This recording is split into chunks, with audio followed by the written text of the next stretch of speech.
જય સ્વામિનારાયણ. આજે વાત કરવી છે શ્રેષ્ઠ સુખ.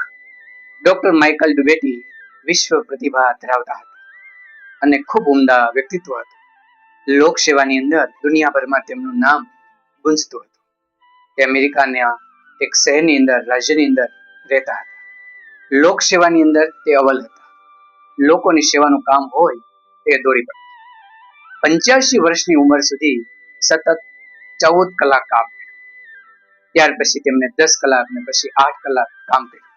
આમ પોતાના જીવનના અંતિમ સમય સુધી સતત કાર્યની અંદર રહ્યા.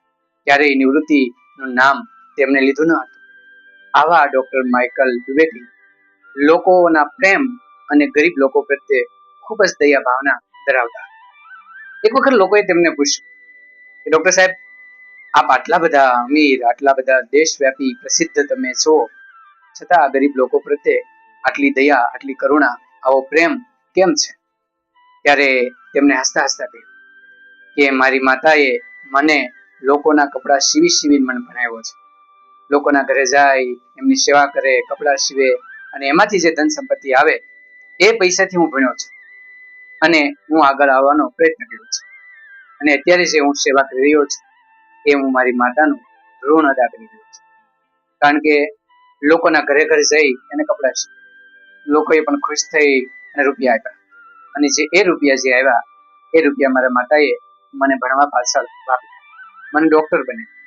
ડોક્ટર બનવાની સાથે હું ધન સંપત્તિ બધું કમા, પરંતુ માતાનું ઋણ ક્યાં? એ ઋણ હું ત્યારે જ અદા કરી શકું કે હું ગરીબ વ્યક્તિની મદદ કરું. કારણ કે હું પણ એ પરિસ્થિતિમાંથી આવ્યો હતો.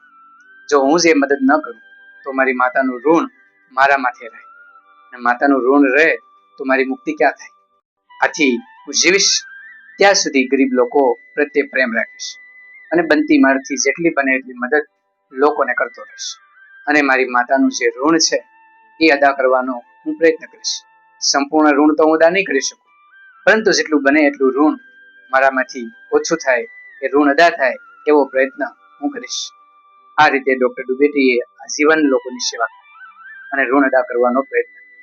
આમ વ્યક્તિ નાના વ્યક્તિમાંથી મહાન વ્યક્તિ બને, છતાં પણ પોતાનું જે ભવિષ્ય સાથે ભૂતકાળને જોડી રાખે, ભૂતકાળમાં બનેલા ઘટનાઓને યાદ રાખે અને ભવિષ્યની અંદર કાર્ય કરે અને સુંદર રીતે આગળ વધે, લોક કલ્યાણનું કાર્ય કરે, આવા મહાન વ્યક્તિ કરી શકતા હોય છે.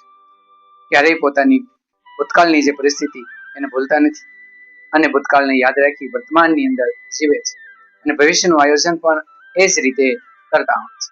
ત્યારે જે માતા પિતા ખુશ થાય છે કે મારો દીકરો ખૂબ મોટો બન્યો અને લોકોની સેવા પણ કરતો રહે છે.